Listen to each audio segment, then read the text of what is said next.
Hello and welcome everybody to Resilient Voices and Beyond. I'm here with a great guest for you guys today. Her name is Kelly Ryan. She is the foundation president and founder for EOY Foundation.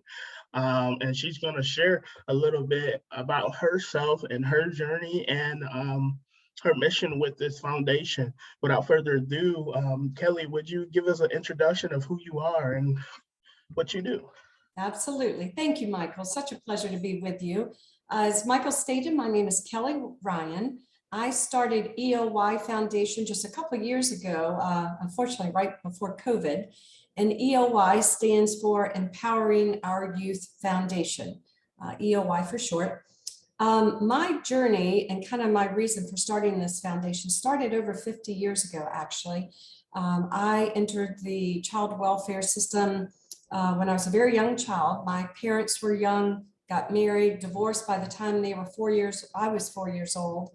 And unfortunately, both were alcoholics. So we're not prepared to be a parent and take care of children.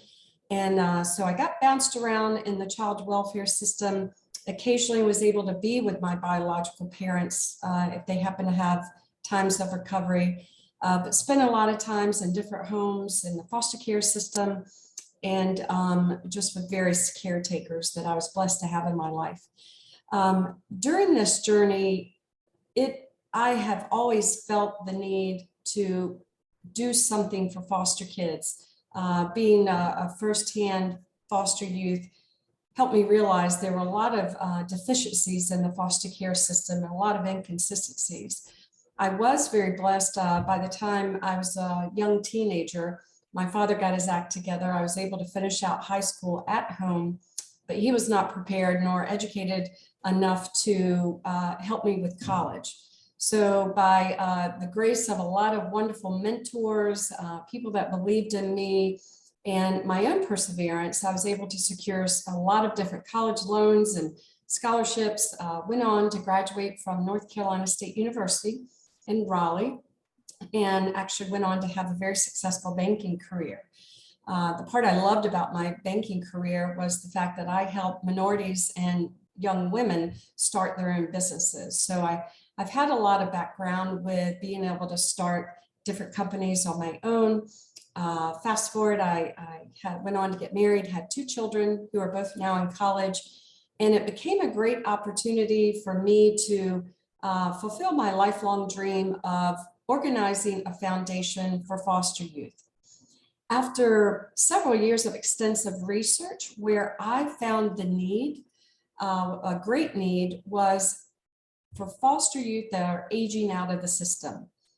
Just some quick stats that many of you may or may not be familiar with. There are over 423,000 children in foster care right now. Over 20,000 age out every year. And the disappointing stats, once they age out, only 3% go on to earn a college degree. 70% of the girls get pregnant by age 21. 25% of the youth are incarcerated within 2 years. 50% are addicted to drugs, 20% are homeless within a year, and only 50% have gainful employment by age 24.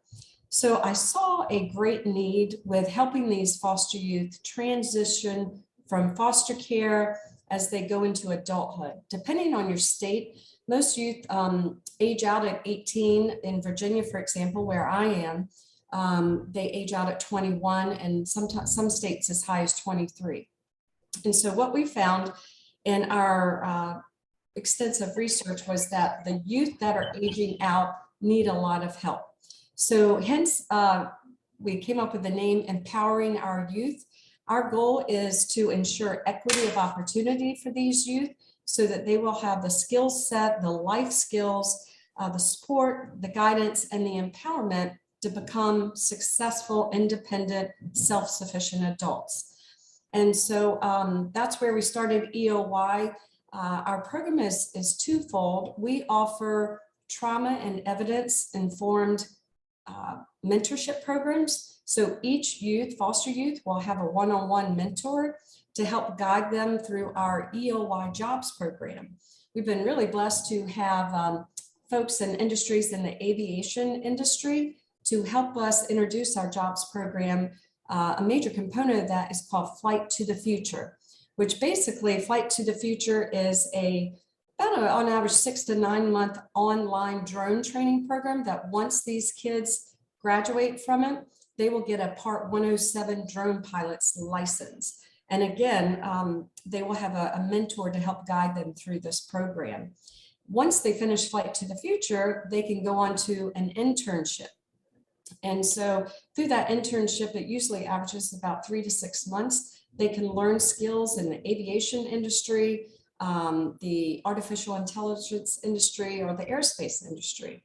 And then after that, they can even go on to an apprenticeship where it's a 6-month-long paid apprenticeship that they can work with our corporate partners in the aviation industry and actually go on to figure out what kind of career they want. So our whole goal of EOY is to give these youth the tools and the skill sets they need to not only find a career that they're passionate about, but to help them be career ready, life ready, independent ready as they pursue next steps in their adulthood.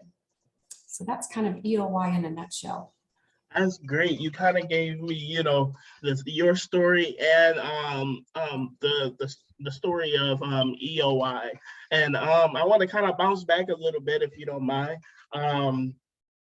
You went through a lot, at an early age and almost throughout entering into your adulthood. A couple things I want to ask you is, how did you make it through? Like how did you get through those milestones, those steps, battling internal thoughts and different things like that? How did you get through those moments to get to a place where you're like, I want to give back? Yes, that's a great question, Michael. There was one defining moment, which is hard to talk about actually, but my mother, who was an alcoholic, she's since passed, her weekends were primarily spent at different bars. And when she could not secure care for me, she would take me with her and just leave me in the car while she was in the bar. And on numerous occasions, she forgot about me, went home with someone. And there's this one defining moment, which actually is bittersweet. There was a police officer that knocked on the window of the car. Mind you, this was over 50 years ago. And so we never locked cars, they weren't that secure, but he knocked on the window, woke me up. It was a Saturday morning, and I recognized him. He recognized me because she had done this more than once. And he said, we're going to take care of you and we're going to find you the right care. And that was one of the times that I ended up back in the system. But he looked at me and said, you are worthy. Never forget, you are worthy. And your past, everything that you're going through, does not define your future. And that stuck with me at that pivotal moment. Was when, even though I was probably only 7 years old, I'm like, whatever happens, that's already happened, that's still yet to happen. It's not going to define my future and who I am. And I had a grandmother that just, Gertrude, that I love dearly. She was my rock. And she always said, you have a light. Never let other people or your circumstances burn out that light. That you have a gift and a light that will carry you on through your journey. And just remember that that's going to be your strength, that you're stronger than you know, and you have to rely on your perseverance, your faith in God, and your resilience to be able to go through the trials and tribulations. So that one defining moment when I was young was a big deal. And then mentors.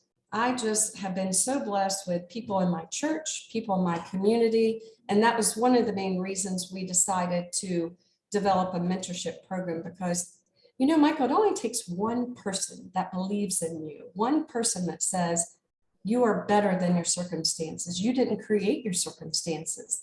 You were born into it. You don't deserve it. You didn't create it. But I had some wonderful people in my life that, particularly through my church, that said, you'll get through this. We believe in you. You're stronger than you think. And so that really helped me throughout my path, because there, as you know, and you can relate, there were highs and lows and all things in between.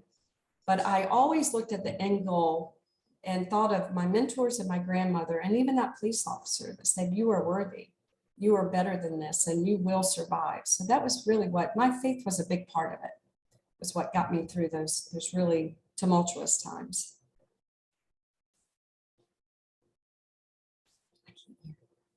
That is great to hear. Obviously, I was still on the mute button, but it is awesome to hear that, coming from, you, and even from myself, it's encouraging, because as foster youth, you don't always get to see or hear that other people have made it, and other people have made it, and then some, to be able to give back and to encourage and enrich. It's not a lot of that happening. So it to me, it's amazing, it's a blessing, and it's encouraging, as a young advocate, to see someone like yourself who has been in the system, who have taken what they have been through and fueled it into something more positive and something more enriching, and has continued the work, that, if I may say, God has called upon your life. So that is just encouraging, and that is, amazing. I just have a couple more questions for you, and these questions are, with COVID going around, how has your foundation, worked to kind of reach those youth, and just continue the work that you're doing? That's a great question. And COVID is top of mind for everyone. And I feel like because of being isolated due to the pandemic, it's created such a heightened need for these deserving youth to be contacted, and the outreach is more important than ever. And so we're doing a lot, of course, like you and I right now, on Zoom and online, but constant touch points, I think, are critical, because I've always called foster youth, and just in general, the underrepresented youth, the forgotten few.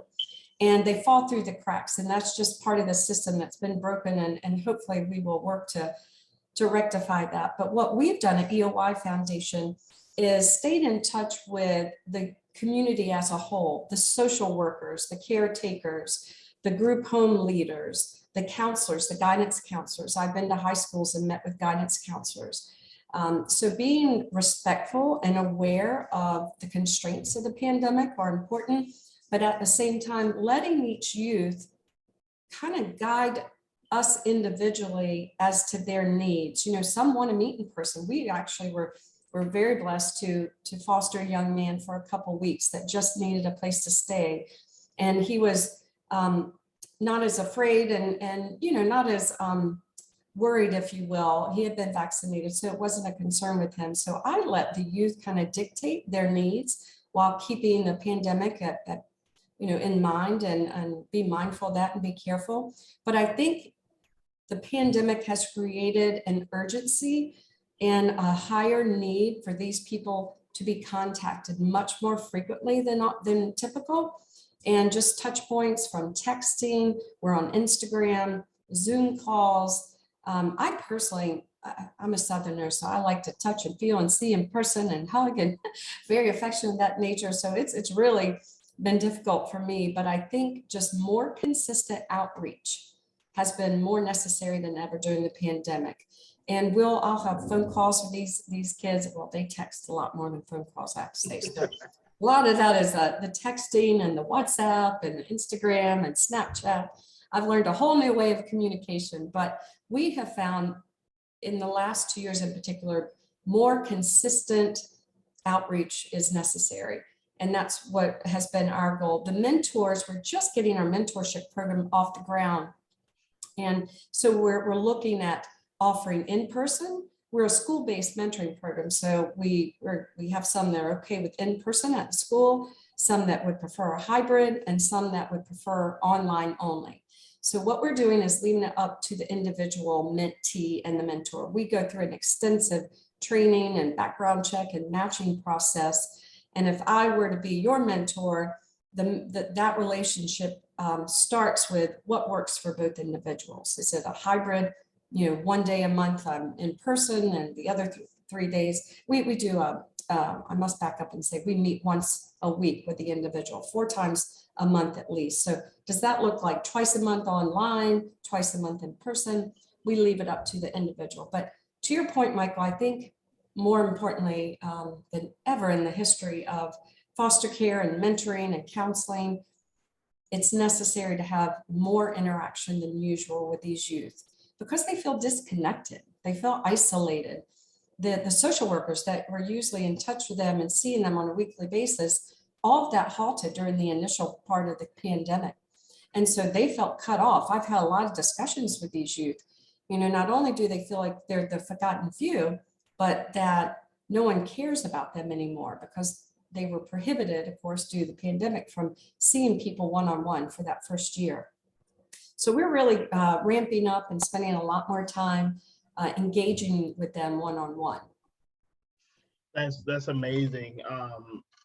It's been crazy with COVID, as you know. One thing I believe is that COVID did what most storms, most natural disasters and crazy things that happen to the world does, which is show and highlight cracks in foundations. Yes, great analogy. And I say that, not even very loosely, because as we know, the foster system as a whole throughout the nation, excuse me, has had these cracks and has had these cracks and has had, these disruptions within itself. So when COVID happened, these things didn't just arrive at our doorstep. They have been here. And there has been inconsistencies from states to cities to different counties. And we are at a place where these things are smack dab in our face and we have to address them. And that's one of the beautiful things I've seen from my state is that, they have started to try to address these things with different reforms and just looking at the system as a whole. And I hope that rings true for other states.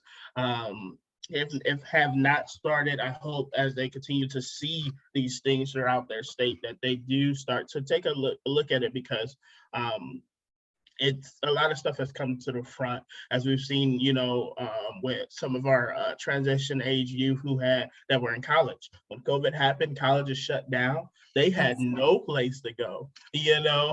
That's right. A couple of friends of mine just was like, hey, like, where I can go? Like, and I'm like, I don't even know. And, there was no plan, there was no action. And I understand that you can't plan for this. You couldn't plan for COVID or anything, but these are things that were difficulties and struggles for just simple holidays that, those college students were suffering. Where do we go on the holidays? Yes. It's closed, so if we knew that was an issue then, why didn't we think about that in a point of a state of emergency or whichever? So that's just something that was personal to me. I wanted to share with you. I don't know what was your experience on that kind of terms with some of the transition age youth in your state, but it has been a journey here.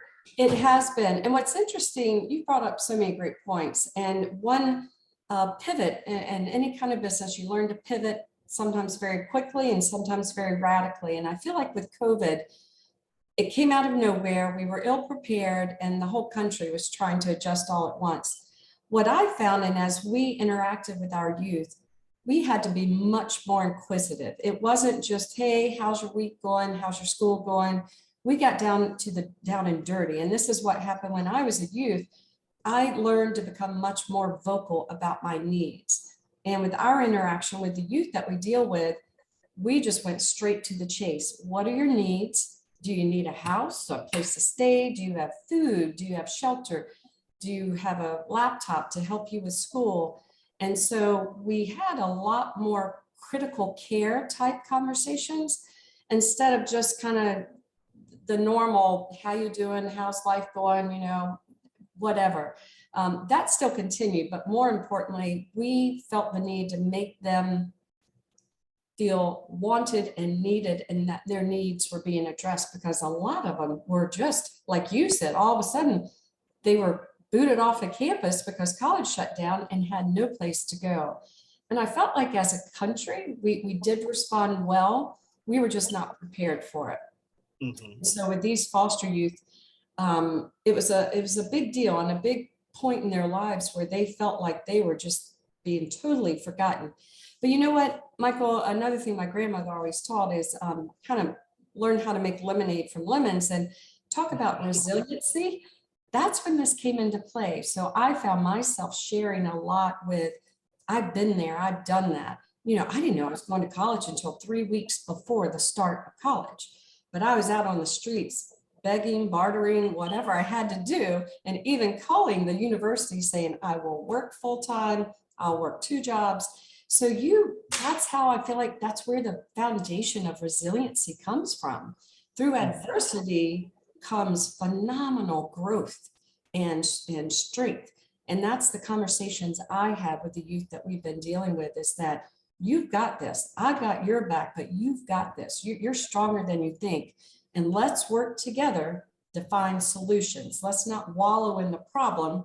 Let's recognize it, address it, but focus on the solutions. And what's really exciting is to hear from these youth that talked about, you know, since the big push of COVID and the lockdown, is how much they've grown. So I find a lot of strength in that and a lot of hope, and that they became much more resilient through this this hardship of COVID.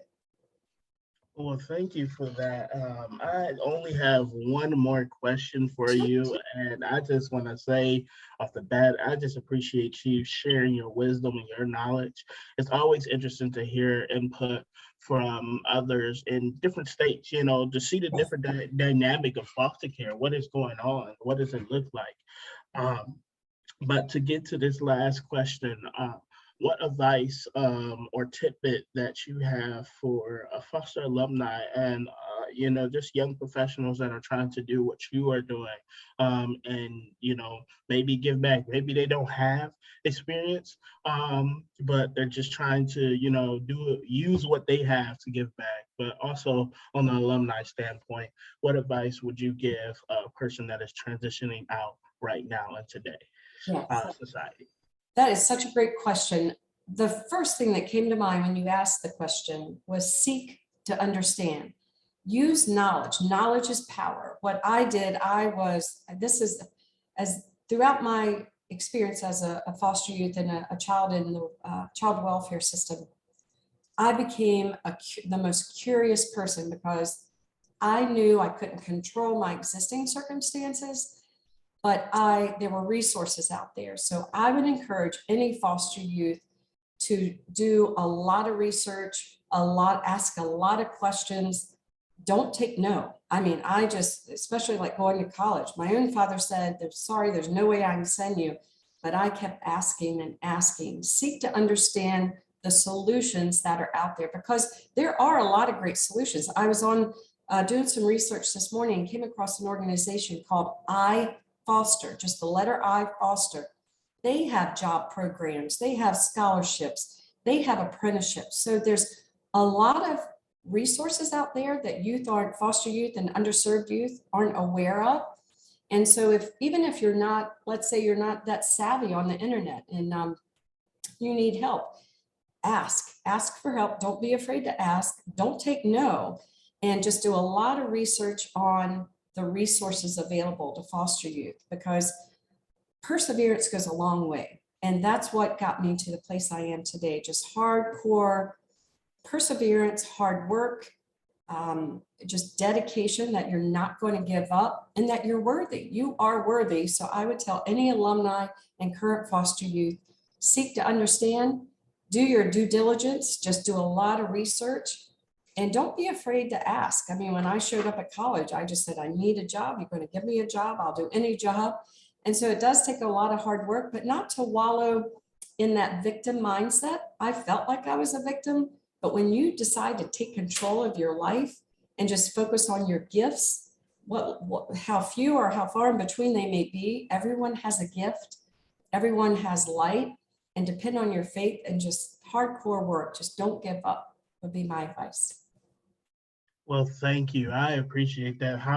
That was a strong piece of advice, and I'm definitely going to take that in for myself on my journey. But I just want to say thank you for taking the time out to speak with me and to speak with the audience here.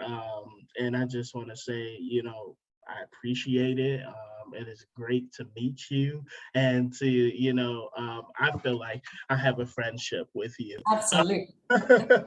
you know, and that is amazing to me, to just understand your story and to see your journey and to see where you've come.